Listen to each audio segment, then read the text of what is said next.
तो दोस्तों आज हम आपको लाए हैं प्लास फैक्ट्री में। हमारे घर में आमतौर पर इस्तेमाल होने वाला प्लास कैसे बनता है आप देख सकते हैं। सबसे पहले इसको राड को छोटे छोटे टुकड़ों में काट लिया। टुकड़े में काटने के बाद इसको जो है हम एक भट्टी में रखते हैं। भट्टी में रखने के बाद इसमें शेप दिया जाता है।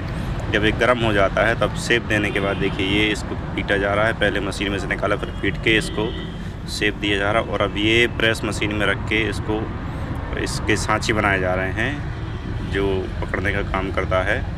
और अब देखिए इसमें ये होल कर दिया। दोनों साइड से होल करने के बाद आप देख सकते हैं इसको अब ये दांते बना रहे हैं इसके। ये देखिए ये इसके दांते भी तैयार हो गए हैं। और अब इन दोनों को मिला दिया है, मिला के इसमें रिपिट लगा दी है। रिपिट लगाने के बाद आप देख सकते हैं अभी इस पर हम जो है ये ब्लू कलर का वो चढ़ा दिया है पकड़ने के लिए और प्लस तैयार।